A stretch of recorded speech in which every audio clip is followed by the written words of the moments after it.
Hello friends, this is Holmes, a first-time farmer over 50. Welcome to the homestead.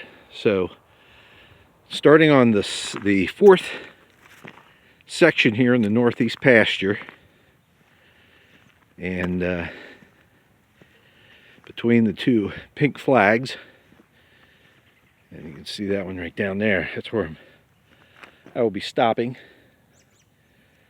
So there's some trees down at the bottom, a few there that might have to go. Actually, in this section, might not cut down any, actually, now that I look at it. But the upper portion of this is mostly just high weeds and tall Kentucky 31. And we've got a patch of forsythia there. And got some thistles. And then we've got some autumn olive. So that's the kind of stuff we're going to be dealing with here. I also have a pile of rocks. Now back in the 80s, we used to have a garden right through there. So one of the great things about here on Homestead Ridge is when you dig a hole, plow a field, dig up a garden, you're going to run into rocks.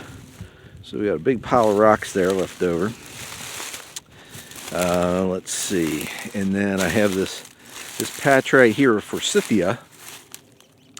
Now this patch of forsythia, when Mom and Dad moved away about 16 years ago now, I guess it's been.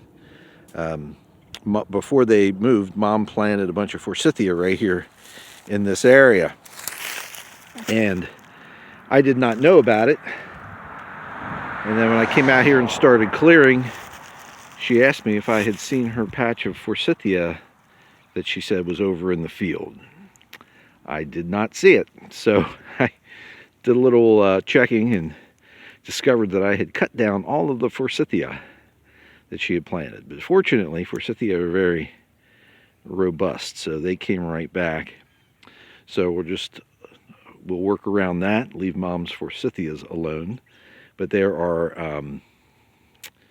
some autumn olive coming up in the midst of those. So autumn olive is going to go away. And then here's a patch of autumn olive right here too.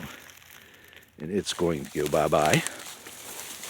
And we have lots of tall Kentucky 31 here. This is all that autumn olive. There's some honeysuckle there too. Piles of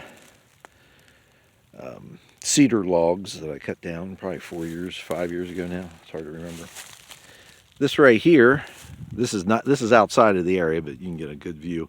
I used to have a wiffle ball field here. This is one of the posts that was the backstop.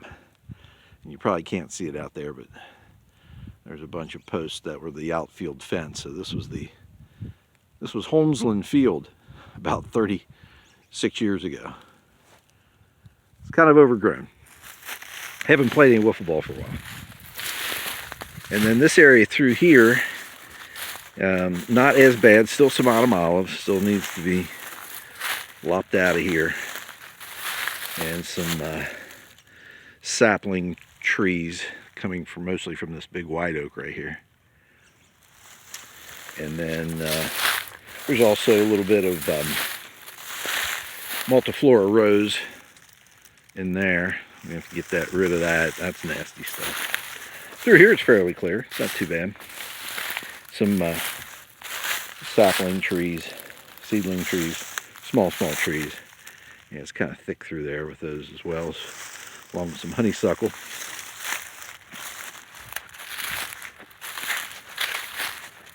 And more cedars that have been cut down a number of years back, all piled up. Pile of branches right there. They should probably be burned, but I'm just going to leave them. And more piles over here. This was all cedars all through here.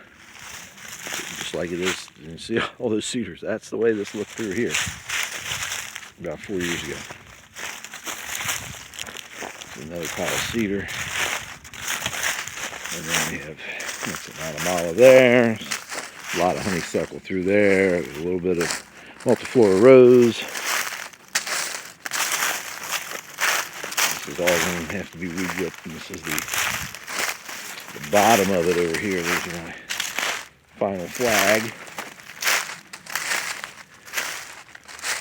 And back up through there. So that's what we're going to start on for this week. And because I got to finish with the previous section a couple days early, we're going to have an extra little time to work on this. And if we get done with this early, we'll move on to the next section. So the whole idea is to get the Northeast Pasture finished by the end of March. So if I can get it done a little sooner than that, all the better, and I can move on to a new project. So we certainly appreciate you watching. Please hit like and subscribe and ring that bell. And we look forward to seeing you again in the future. But if not, we will see you in the pasture.